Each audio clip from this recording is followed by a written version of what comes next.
Well, thank you very much indeed. Welcome to our fifth AGM for the Chartered College of Teaching. Those 5 years have really whizzed past. But we've had another year where our profession has faced continual challenge.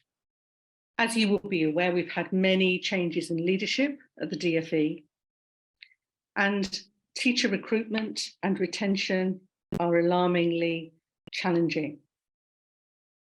There's been a review of IT provision, and that in itself has caused all kinds of challenges across the sector. Of course, we continue to deal with the consequences of the pandemic, with COVID catch-up, with the consequences of lack of socialisation during lockdown, which has been seen amongst our very youngest children in terms of language delay, but also amongst other children and students across our schools in terms of poor mental health. And we've also, in many cases, seen a decline in attendance. The mental health crisis amongst our pupils and some of our colleagues is something that we have reported on at the Chartered College. It's an area for concern, and we'll talk later about what we're trying to do to support teachers through that. We also have the cost of living crisis, and this means that the impact of poverty among many of our children, our schools, our areas, our teachers, our teaching assistants, all of this will continue to become a real challenge, I think, particularly over the winter as the weather gets colder. Our children told the big ask when Rachel D'Souza led that questionnaire during the pandemic that they were really worried about the climate. They were really worried about the future of our planet. So that continues to be an area in schools where our children are really worried. And also across the Chartered College, we are trying to provide resources to support teachers and colleagues in schools in supporting refugees from across the world to try to offer calm during political turmoil and war. In fact, we've just opened a new course around that. In spite of all of this, we continue to grow in membership. Hurrah! And we continue to grow in influence as your professional body. And our new president, Stephen Berryman, will talk more about the growth of membership and the growth of our chartered roots when he gives his speech a little later. Now, connecting with our members is a vital part of my role as chief executive. And although I said I wasn't going to do this during the pandemic, I said I was never going to get on a train again. I wasn't going to be traveling all over the country. And well, it's irresistible. I have begun traveling to speak at face-to-face conferences. And later today, in fact, I shall join a community of tiny voices who are celebrating the publication of their latest book. And this evening, along with our new president, I look forward to meeting Silver and Gold Award prize winners at the Teaching Awards in London. So being out and about, I've said it's irresistible. It's part of what the Chartered College needs to do. We need to reach our members, listen to our members, work with our members. Of course, we have also members overseas, and not quite getting on the plane yet, but that notion of being in touch and listening and really responding is at the heart of what the Chartered College does. Of course, you will know that we have a publishing and research dimension to our work. Over 1,500 articles covering over 200 topics, from cognitive science to managing behaviour, have been published this year. We've had 1.2 million views across the Chartered College, and over 3,000 downloads of the book that we created, The Future of Teaching. During the pandemic, our research team worked incredibly hard to produce education in times of crises reports. These have been cited widely, including an Ofqual report, an EDT report, NFER report, cited in over 60 academic publications, in an equity audit by the Scottish Government on school building closures, and even in a report from the European Agency for Special and Inclusive Education, to name but a few. And I mention this because I think it's symptomatic of the increasing influence that your professional body, the Chartered College of Teaching, is beginning to have across the sector, both in England, across the 4 nations, and also internationally. The external evaluation of our journal club project was promising and indicated that teachers' confidence in assessing and using research evidence in their classroom increased as a result of participating in the project. We hope to do very much more in this space.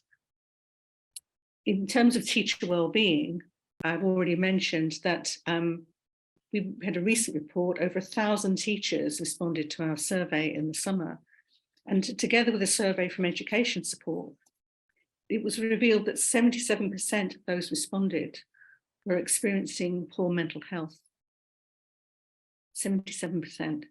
This is a real issue that government can't afford to ignore.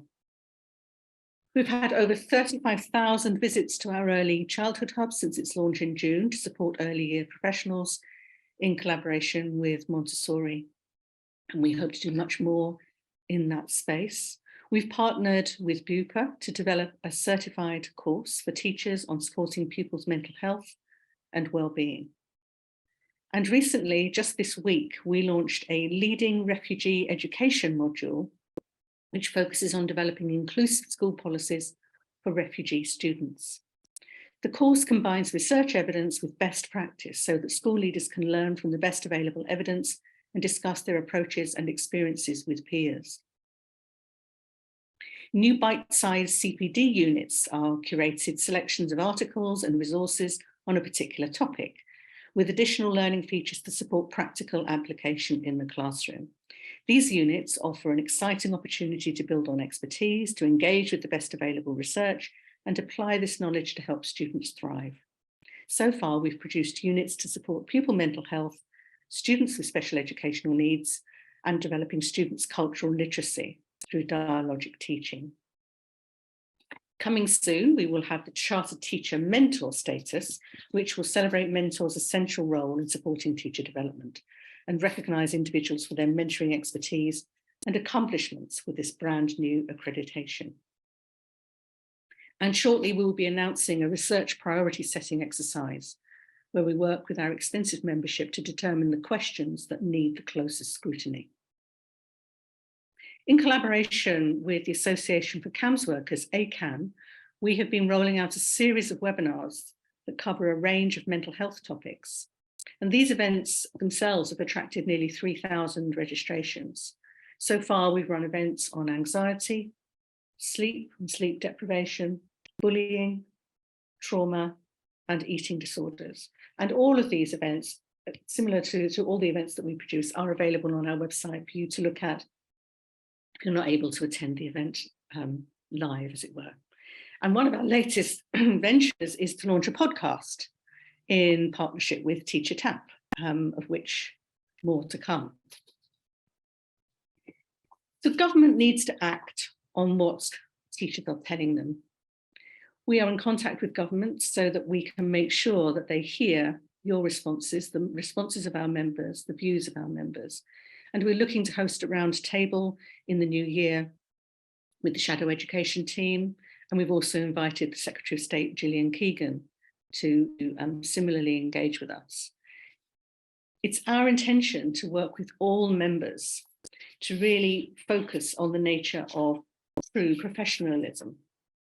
And I just want to take a moment to just identify what I mean by that. So our working definition of professionalism is that teachers need a restless pursuit in building pedagogical knowledge, skill, and compassion.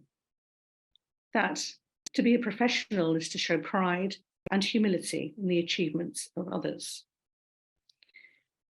To be courageous, drawing on ethical values and principles from public life, and to offer a positive role model for others. Doing all of this whilst offering yourself poise and self-care, and collectively working together, pursuing learning as a collective endeavour is at the heart of what it means to be a true professional. So you would expect your professional body to be really focusing on this, and we will be talking more about this in the year ahead. I'm very sorry to announce some member bereavements. Geoffrey Richard Brindley sadly passed away on the 30th of October 2022. He was an honorary fellow of the college, a position of which he was very proud. And we also sadly heard of the passing of Hannah Uche Njoko, who also died prematurely last year. Now, I want to finish by just really, well, not finish the AGM, just finish my bit of the speech by offering my huge thanks to our council, who give so much time and put so much energy into supporting the work of the Chartered College, and we could not do the work that we do without them. Some of our council members have their term of office has completed, and so we especially would like to thank Sue Jackson, John Searle, Julia Skinner, and Anna Steele. Some of those colleagues have very kindly agreed to be co-opted onto committees, so we won't be saying goodbye forever. And of course, today is the day when we also say goodbye to our lovely president, Stephen Munday, but more on that later. We just thank them very much indeed for their hard work. And we are really appreciative of everything that they do. We look forward to continuing to work with the council. We look forward to the transition from our current president to becoming a past president, and then our new president, Stephen Berryman. They've very considerately, they've both got the same name, so that's one way of avoiding confusion. But so thank you very much to everybody who works with us, to our membership who enable us to be the college that we are becoming, and to our staff team who work incredibly hard at all times to really embody the mission that we have at the Chartered College, which is to work with as many colleagues in schools and colleges as we possibly can to build research expertise, to build confidence in professional development, to offer the professional learning community that we hope you will consider to be your professional home.